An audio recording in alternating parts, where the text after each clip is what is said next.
आज बनवलेले आहेत मी मस्त असे आलूचे पराठे, मस्त मेथी घालून बनवलेले आहेत आलूच्या भाजीमध्ये। तर चला बघूयात कसे बनवले आहेत। तर श्री शिवाय नमस्तुभ्यं मैत्रिणींनो, मी अंजली कुंभार माझ्या या यूट्यूब चॅनलमध्ये तुमचं सगळ्यांचं स्वागत करते। तर कशा आहात तुम्ही? मी मस्त आहे, मजेत आहे। तर चला मी आज तुम्हाला मुलांच्या आवडीचे पराठे करून दाखवणार आहे। मुलाला मग मी इथे 6-7 बटाटे उकडून घेणार आहे कुकरला।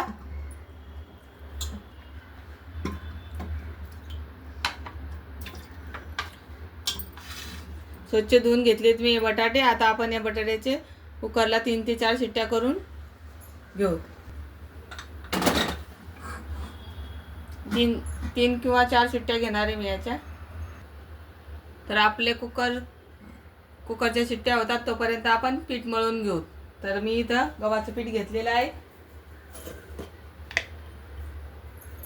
त्याच्यामध्ये थोडंसं मीठ टाकायचं आणि आपण चपातीला कणिक मळतो त्याप्रमाणेच मळून घ्यायचं। छान घट्ट नाही मळायचं, आपल्याला पराठे बनवायचे म्हणल्यावर पुरणपोळीसारखं छान पीठ मळून घ्यायचं। तर या पद्धतीने मी मस्त असा पीठ मळून घेते। तर इथं माझ्या 2-3 शिट्ट्या घेतलेल्या आहेत मी इथं बटाटे उकडण्यासाठी। तर बघूत आपले बटाटे छान झालेत का।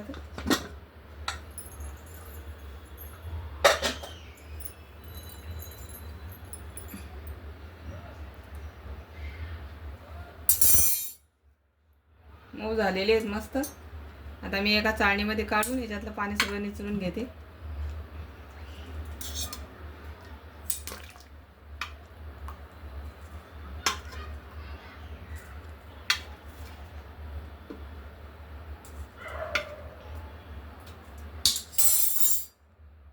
तर बघू शकता मी या पद्धतीने पीठ मळून घेतलेलं आहे बटाट्याची पराठे बनवण्यासाठी। आपल्या चपातीच्या पिठापेक्षा थोडंसं मऊ मळायचं जास्त, आपल्या पुरणपोळीला करतो आपण त्याप्रमाणे। आता मी याला तेलाचा हात लावून ठेवते आणि बटाट्याची भाजी करून घेते सारण बनवण्यासाठी। तर मी इथं बटाटे मस्त एक खिसणीने खिसून घेणार आहे। तुम्ही हवं तर याला मॅश करून घेऊ शकता, पण मॅश केल्यापेक्षा खिसून घेतलेले छान होतात, म्हणजे सारण बाहेर येत नाही। तर मी इथं सगळे बटाटे खिसणीने खिसून घेतलेले आहे।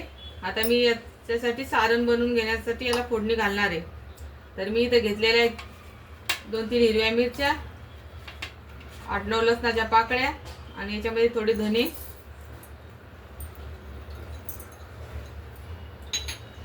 साधारण 1 चम्मचभर धने घेतले आणि या भाजीपुरतं चवीपुरतं मीठ घालते याच्यामध्ये। आणि हे वाटण आता मी मिक्सरला फिरवून घेते। तरी तर मी वाटण वाटून का घेतलेलं आहे। आता आपण याच्यामध्ये टाकून घेऊ।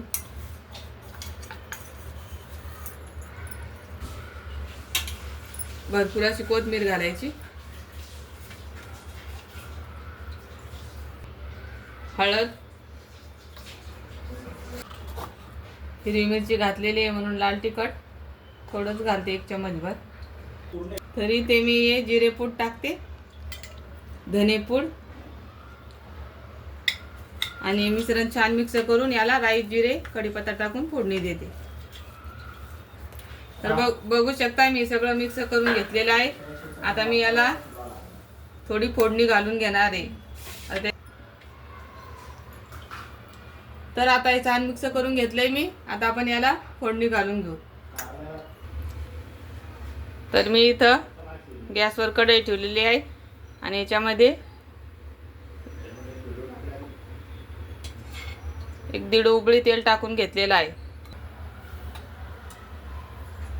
तरी इथं आपलं तेल गरम झालेलं आहे। मोहरी टाकून घेते।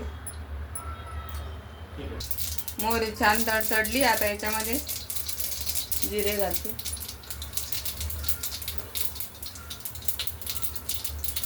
कढीपत्त्याची पाने। आता याच्यामध्ये मी मेथीची भाजी घालून घेणार आहे। मेथीची भाजी ऑप्शनल आहे, तुम्हाला जर आवडत नसेल तर तुम्ही घालू नका। मेथीची भाजी आता छान परतल्या गेली। आता याच्यामध्ये मी ते सारण घालून घेते।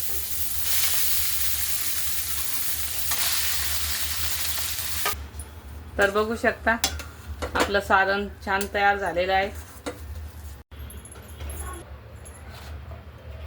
तरी ते मी सारण पूर्ण एका बाउलमध्ये काढून घेतलेलं आहे. आता आपण याचे पराठे करून घेऊ. आपलं पीठ पण छान सेट झाले. तोपर्यंत बघू शकता किती मऊसूत झाले पीठ. आता मी हा एवढा पिठाचा गोळा घेतलेला आहे. तो आता पिठामध्ये घालून या पद्धतीने आपण पुरणाची पोळी बनवतो त्या पद्धतीने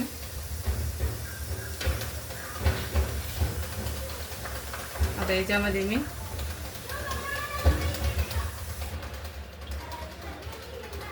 एवढा सारण घालून घेणार आहे. एवढं त्याच्यावरतून पीठ टाकायचं थोडं, म्हणजे आपल्या हाताला सारण चिटकत नाही. आणि या पद्धतीने कडा पूर्ण चिपकून घ्यायच्या आणि उरलेला उंडा काढून टाकायचा. पिठामध्ये घोळून घ्यायचं आणि आपलं सारण पूर्ण उंड्यामध्ये व्यवस्थित गेलं पाहिजे त्या पद्धतीने असं दाबत घ्यायचं आणि असं हातावर प्रेस करायचं, म्हणजे ते सर्व बाजूला उंड्यामध्ये भरल्या जातं. कोलपाटावर ठेवलं की या पद्धतीनं पूर्ण बाजूला सारण दाबून घ्यायचं.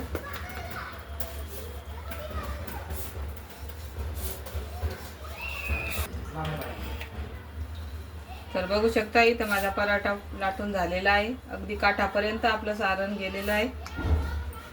इकडे तवा पण गरम झालाय. आता मी या पराठा तयार टाकून देते.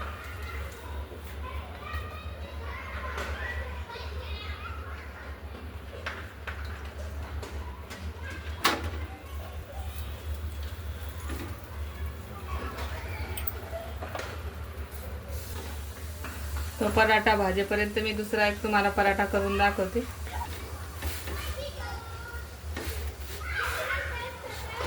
तर बघू शकता मी दुसरा या पद्धतीने उंडा करून घेणार आहे.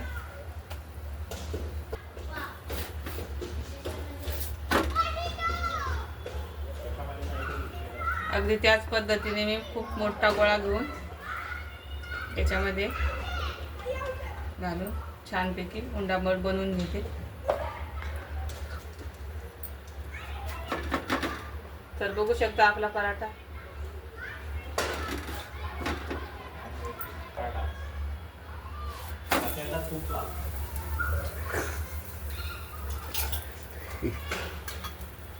कमी गॅसवर छान खरपूस रंगावर भाजून घ्यायचे.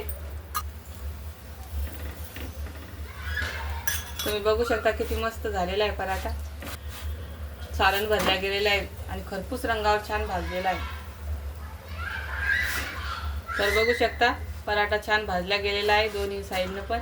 आता मी हा काढून घेते. अगदी याच पद्धतीने मी सगळे पराठे करून घेते.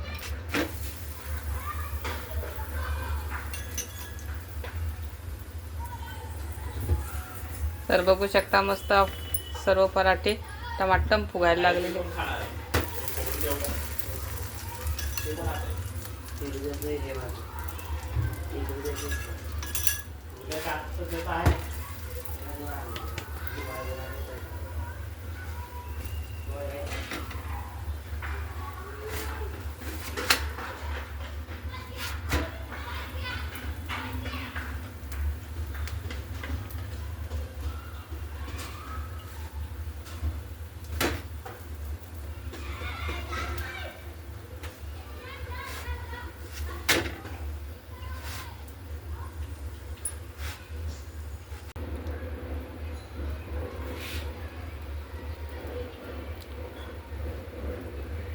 तर बघू शकता माझे सर्व पराठे या पद्धतीने करून होत आहेत.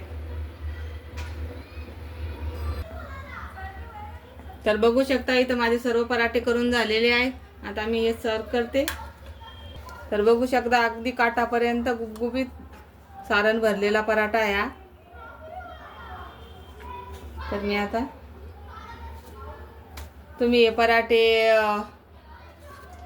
दह्यासोबत खाऊ शकतात, सॉस सोबत खाऊ शकतात.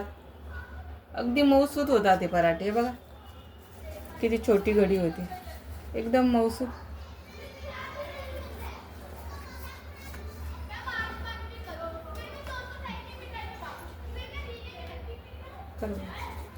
इथं माझे सर्व पराठे तयार करून झालेले आहेत. तर तुम्हाला माझी ही रेसिपी कशी वाटली नक्की कमेंट करून सांगा. आणि माझा व्हिडिओ आवडला असल्यास लाईक शेअर सबस्क्राईब करा. धन्यवाद.